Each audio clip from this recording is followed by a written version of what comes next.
Baik Bapak Ibu, kita langsung saja. Kita ngomongin gimana cara mudah untuk menidurkan bayi agar bayi tidur itu tanpa rewel, tanpa drama. Nah, tentu yang saya maksudkan di sini adalah bayi yang kondisinya sehat ya, tidak dalam kondisi sakit, tidak dalam kondisi di mana dia tidur di tempat yang baru. Karena ketika seorang bayi berada di tempat yang baru, misalnya diajak main ke rumah eyangnya, kemudian tidur di sana, rata-rata memang rewel karena tempatnya berbeda, suhunya berbeda, dan seorang bayi bisa mengenali itu, terutama bayi-bayi yang memang sudah bisa melihat dengan jelas. Nah, yang saya omongkan kini ini adalah bayi yang sehat ya, bayi yang sehat itu kuncinya. Nah, baby saya ini adalah Bima, namanya Bima, usianya 3,5 bulan dan dia tidurnya itu sangat mudah sekali, bahkan seringkali saya taruh di bantal aja kemudian dia tidur dengan sendirinya. Apakah kebiasaan itu datang dari langit? Apakah itu kecenderungan? Tidak, itu saya bentuk Bapak Ibu, saya bentuk. Nah, kenapa bisa demikian? Karena gini Bapak Ibu, jadi seorang bayi itu dia bisa tidur atau dia tidur dengan drama atau dia tidur tanpa drama itu disebabkan karena pembiasaan ya, disebabkan karena pembiasaan. Kalau seorang bayi terbiasa sejak kecil tidur dalam gendongan, maka dia akan bertumbuh dengan kalau tidur ya harus digendong, dan tentu itu akan menyulitkan orang tuanya kan. Kadang orang tua capek tapi harus menggendongnya agar dia bisa tertidur.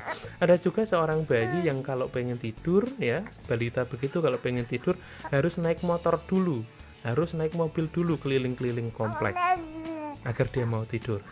Nah, kenapa hal itu bisa terjadi? Ya karena pembiasaan, karena waktu kecil pernah ketika dia nangis, diajak naik motor kemudian tertidur. Nangis lagi, diajak naik motor kemudian tertidur, dan itu kemudian membentuk sebuah pola. Ya, itu membentuk sebuah pola. Makanya ada anak-anak itu yang kalau mau tidur harus naik motor dulu lah, harus naik mobil dulu lah, keliling komplek dan lain sebagainya, dan tentu itu merepotkan. Nah, bagaimana caranya agar anak itu kalau tidur tanpa drama? Ya harus kita biasakan sejak kecil Bapak Ibu, sedari dini mungkin. Caranya gimana? Nah, inilah cara yang saya gunakan. Saya tahu cara ini setelah membaca bukunya, saya lupa, tapi dia merupakan seorang dokter anak asal Amerika yang sangat terkenal, tapi saya lupa nama dokternya siapa. Dan dia mengatakan begini. Jadi seorang anak itu dia bisa menenangkan diri sendiri ya. Kata kuncinya, ingat, seorang anak bisa menenangkan dirinya sendiri. Caranya gimana? Caranya dengan memasukkan ibu jari ke dalam mulutnya. Nah, itu adalah area ketenangan sang bayi, karena ketika di dalam perut dia terbiasa melakukan itu.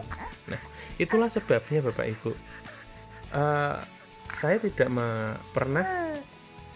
bukan tidak pernah ya, tapi saya jarang sekali memasang sarung tangan di anak saya, karena biasanya kan beberapa bayi itu kan dikasih sarung tangan, tujuannya apa? Biar kukunya tidak nyakar-nyakar, iya dek, agar kukunya tidak nyakar-nyakar pipinya kan. Nah, tapi kalau saya tidak Bapak Ibu, kenapa? Karena nanti ketika dia merasa tidak aman, dia merasa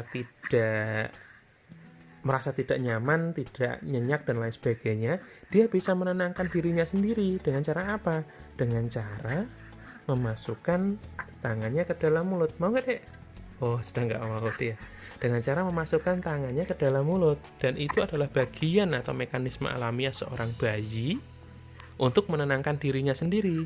Sayangnya keahlian itu harus terkubur ketika tangan ini kemudian dikasih sarung tangan. Yang terjadi apa? Ya dia nggak bisa loh ketika dia mau ngemut makan, ngemut ibu jarinya misalnya, memasukkan ibu jari ke dalam mulutnya, yang terkena kain ya kan. Nah begitu Bapak Ibu. Nah kemudian yang kedua adalah seorang bayi itu cenderung kaget dengan dirinya sendiri. Misalnya dia sudah tidur nih, nah maka bayi itu bisa tiba-tiba kakinya bergerak dan dia kaget dengan kakinya sendiri. Nah makanya ada konsep dibedong kan. Nah tapi dibedong dalam konsep ini jangan dibedong sampai kencang seperti lepet, jangan. Tapi cukup dibedong agar sekiranya kakinya itu ya, kalau saya bedongnya itu setengah badan, cuma kakinya saja, agar kakinya itu nggak bergerak gitu aja. Ketika dia melakukan gerakan yang tidak dia kontrol, nggak bisa. Nah begitu, tapi itu saya lakukan ketika dia masih usia 1 bulan ya, tapi kalau sekarang udah enggak. Nah yang ketiga ini adalah yang terpenting Bapak Ibu, yaitu ketika kita beri ASI ya, ketika kita diberi ASI oleh ibunya, maka ketika dia pengen tidur, kan itu kan anak bisa kelihatan kan, ketika matanya udah mau tidur itu gimana kan.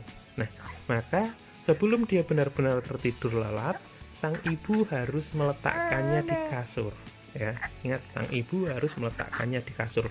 Tujuannya apa? Tujuannya agar seorang bayi ini dia bisa merasakan sendiri, dia bisa belajar sendiri untuk tidur tanpa perlu tergantung dengan ASI. Jadi dia tidur, posisi kan perut sudah kenyang tuh, sudah ASI. Nah, tapi tidurnya dalam posisi tidak diberi ASI, tapi ASI sudah tercopot, begitu. Dia sudah nggak ASI lagi, atau sudah kita letakkan di kasur. Nah, dengan begitu seorang anak akan belajar bagaimana